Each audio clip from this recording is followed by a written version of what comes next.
Ya, Hosea pasal 14, hari Rabu tanggal 10 Desember 2025. Samaria harus mendapat hukuman sebab ia memberontak terhadap Allahnya. Mereka akan tewas oleh pedang, bayi-bayinya akan diremukkan, dan perempuan-perempuannya yang mengandung akan dibelah perutnya. Kalau kita baca di ayat yang pertama, Hosea pasal 4 ini sangat ngeri ya, sampai dikatakan di sini mereka akan tewas oleh pedang, bayi-bayinya akan diremukkan, dan perempuan-perempuannya yang mengandung akan dibelah perutnya. Kenapa sampai ada situasi seperti ini? Dimulai di kalimat yang pertama, Samaria harus mendapat hukuman. Nah, Samaria ini adalah ibu kota dari Israel Utara. Dikatakan kenapa harus mendapat hukuman? Sebab ia memberontak terhadap Allahnya. Ada akibat dari pemberontakan, dan akibat dari pemberontakan inilah yang dituliskan kenapa Samaria harus mendapat hukuman. Dan pemberontakan bisa terjadi kepada sesama, memberontak kepada pimpinan, kepada raja, kepada gembala, di berbagai tempat ya bisa orang memberontak, tetapi ini memberontak terhadap Allah, memilih untuk beribadah kepada berhala-berhala. Kita sudah baca di pasal-pasal sebelumnya bagaimana dalam hal ini disebutkan Efraim ya, Israel Utara itu Efraim, dan ibu kotanya Samaria lebih memilih untuk beribadah kepada Baal, kepada berhala-berhala yang mereka buat, dan tidak ingat kepada Allahnya, Allah yang sangat mengasihi mereka, yang selalu ada setiap kali menolong mereka, membebaskan dari Mesir, menolong di dalam perjalanan di padang belantara, padang gurun selama 40 tahun, tetapi mereka memilih untuk beribadah kepada Baal dan kepada berhala-berhala yang mereka buat sendiri. Dan ini di mata Tuhan dikatakan memberontak. Pemberontakan, berpaling daripada Allah, itu akibatnya sangat mengerikan di sini. Mereka akan tewas oleh pedang. Bayi-bayi, sampai bayi pun diremukkan, bayi yang gak ada salahnya. Bayi belum tahu bikin kesalahan pemberontakan kalau bayi, tetapi akibat dari perbuatan orang-orang dewasa membuat bayi pun ikut diremukkan, bahkan perempuan yang mengandung di sini dikatakan akan dibelah perutnya. Ini akibat pemberontakan, tetapi begitu besarnya kasih Tuhan kepada umatnya, sehingga di perikop yang berikut masuk di ayat 2 adalah tentang pertobatan dan janji.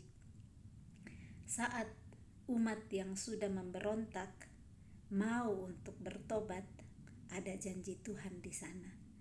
Jadi dimulai dengan terlebih dahulu kerendahan hati, mau sadar saat disampaikan pemberontakan, ketidaktaatan kepada Tuhan, dan mau untuk berpaling dari setiap perbuatan-perbuatan yang salah, yang jahat, yang memberontak kepada Tuhan. Ada janji daripada Tuhan yang penuh kasih di sana. Ayat 2, bertobatlah hai Israel kepada Tuhan Allahmu, sebab engkau telah tergelincir karena kesalahanmu. Ajakan di sini untuk bertobat setelah mereka memberontak di ayat 1. Bertobatlah hai Israel. Bertobat kepada siapa? Kepada Tuhan Allah mereka yang kepadanya Samaria, Israel sudah memberontak. Sebab engkau telah tergelincir karena kesalahanmu. Jadi tergelincir bukan karena kesalahan orang lain, tetapi kesalahannya sendiri.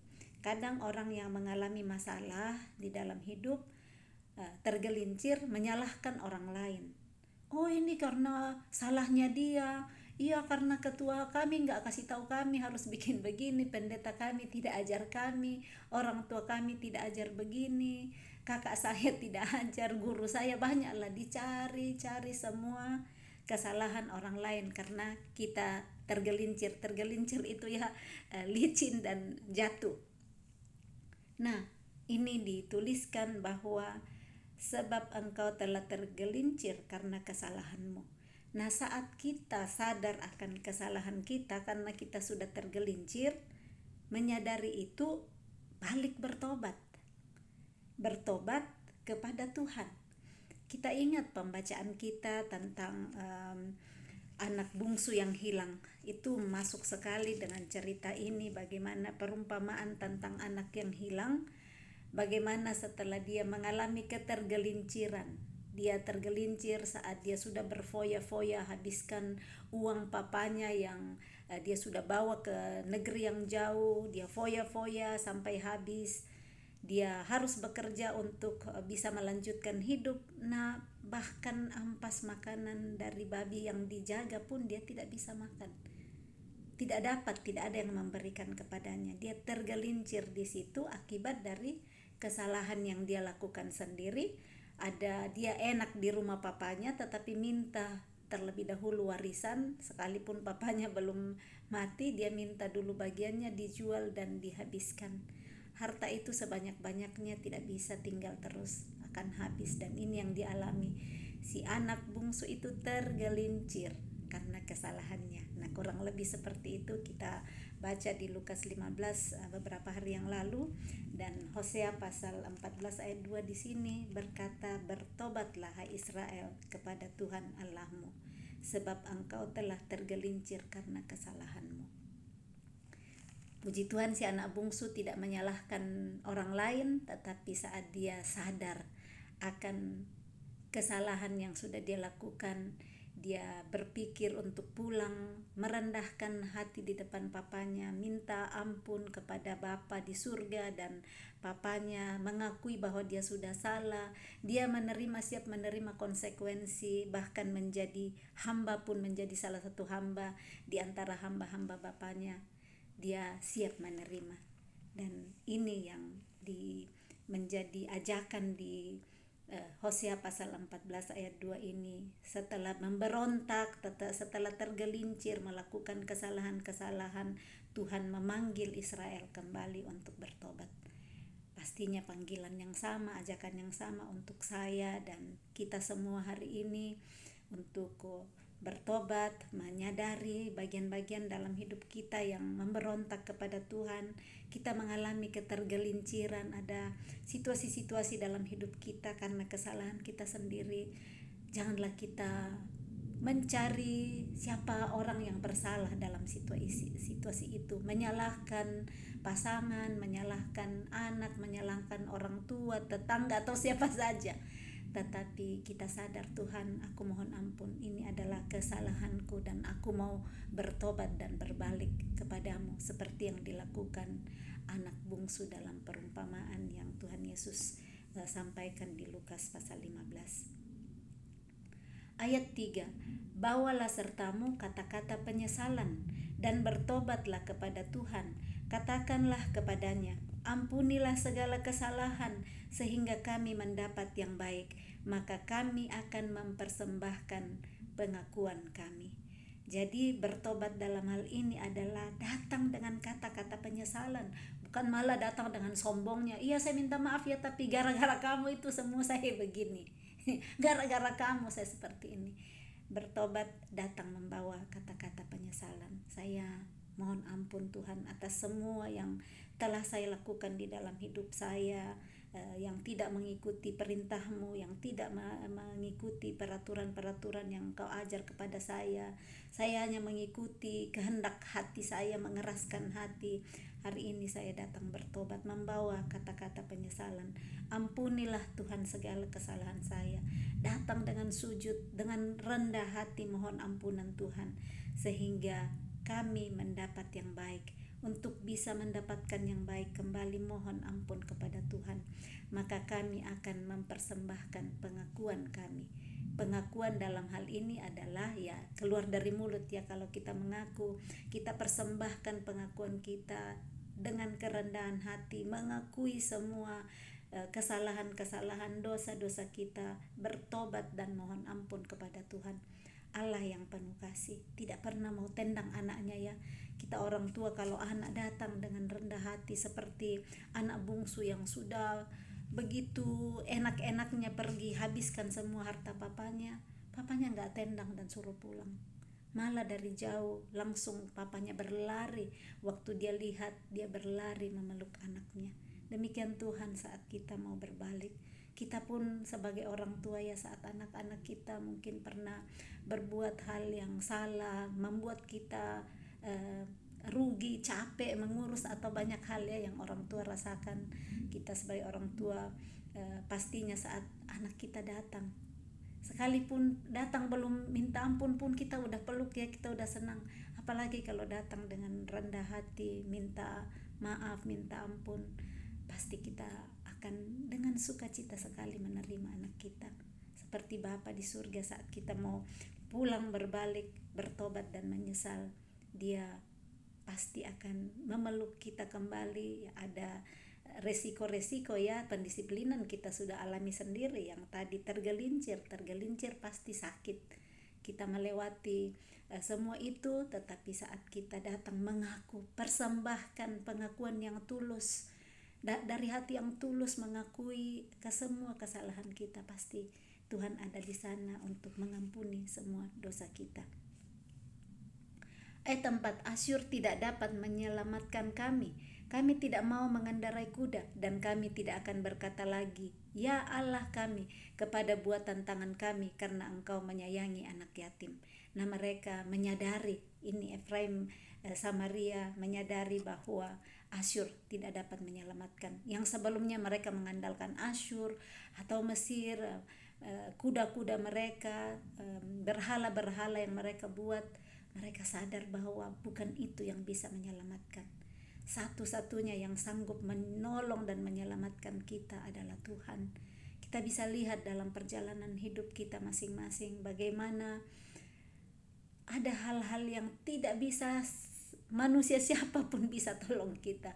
Hanya saat kita berlari kepada Tuhan, sujud di hadapan Dia untuk menolong kita, memberikan kekuatan di dalam situasi yang kita hadapi. Nah, seperti ini orang Israel. Sebelumnya mereka pikir berlari kepada Asyur, ke Mesir mereka akan tolong, tetapi ternyata tidak bisa. Asyur tidak dapat menyelamatkan. Kita sadar bahwa yang dapat menyelamatkan kita hanya Tuhan. Kami tidak mau mengendarai kuda. Yang sebelumnya berpikir kalau ada kuda kuat, alat perang, tidak bisa juga menyelamatkan. Kepada buatan tangan kami, buatan-buatan tangannya yang disembah berhala-berhala, tidak bisa menolong. Kita tahu satu-satunya sumber keselamatan kita hanya Tuhan. Sebelumnya kita sudah baca di pasal-pasal berikutnya bagaimana Tuhan bilang tidak ada juru selamat selain Dia satu-satunya.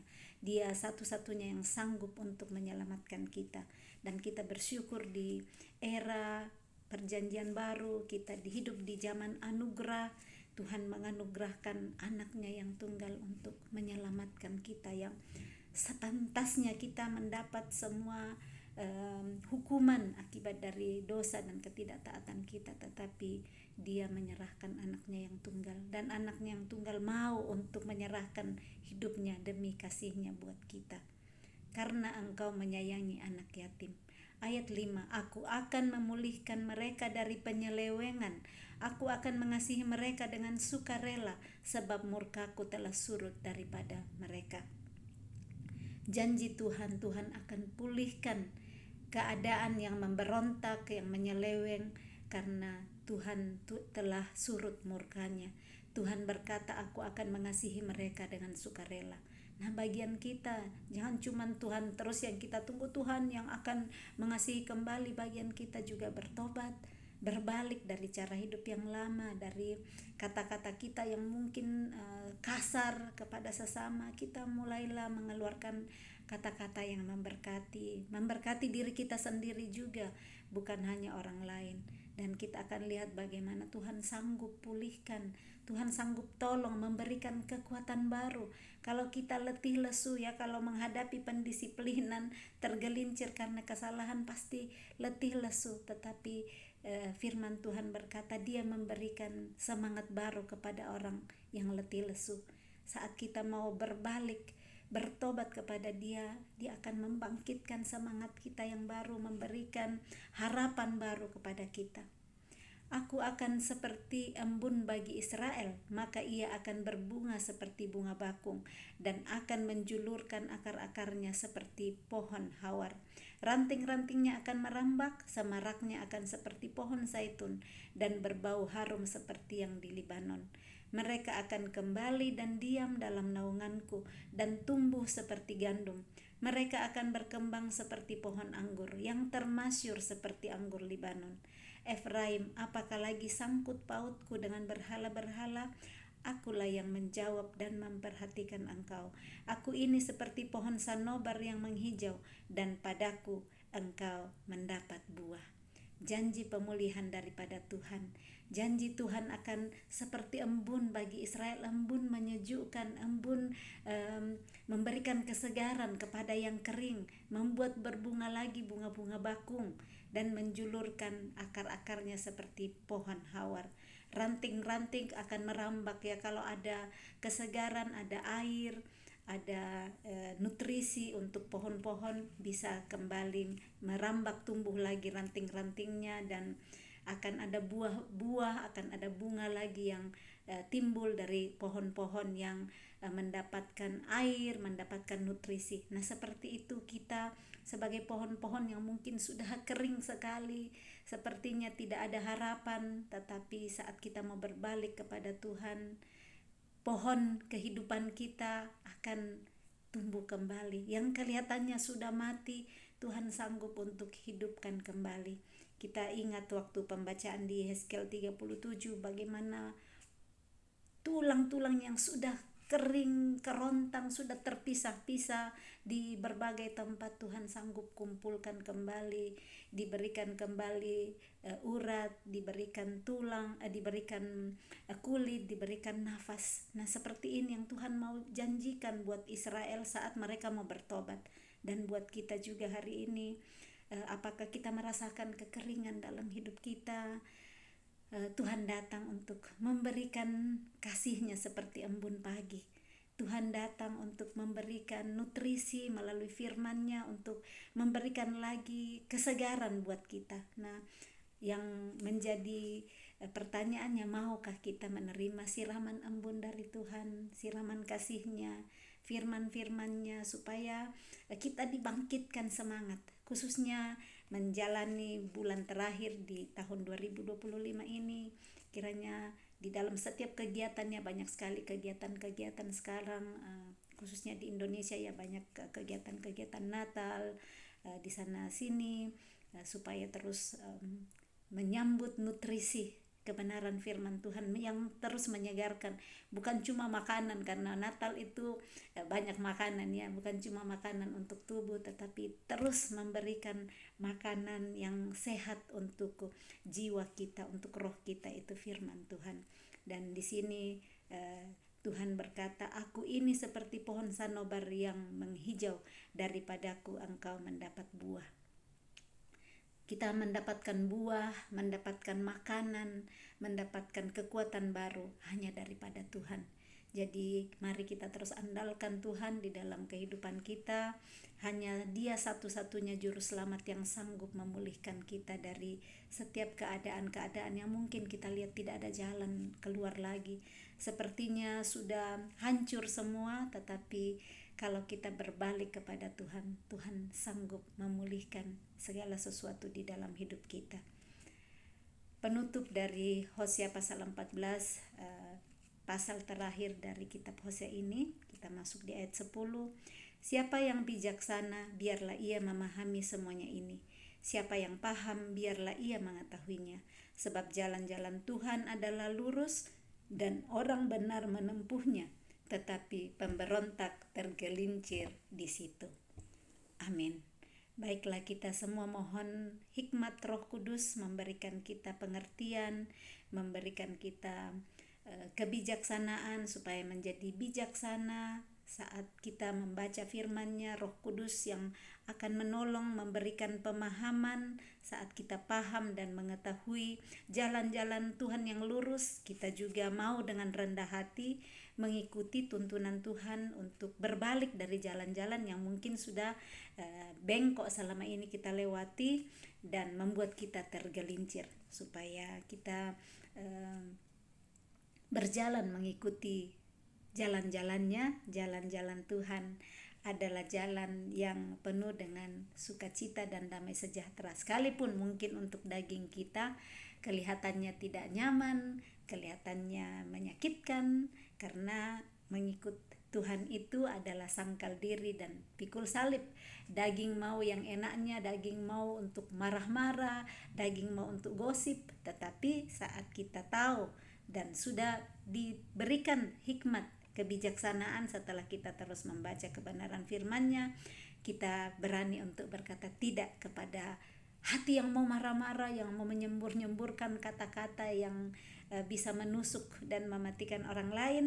Kita mengikuti jalan Tuhan yang berkata, perkatakanlah kata-kata yang menghidupkan, kata-kata yang menyehatkan, yang menyembuhkan dan memberkati sesama. Salam kasih, Tuhan Yesus memberkati. Shalom.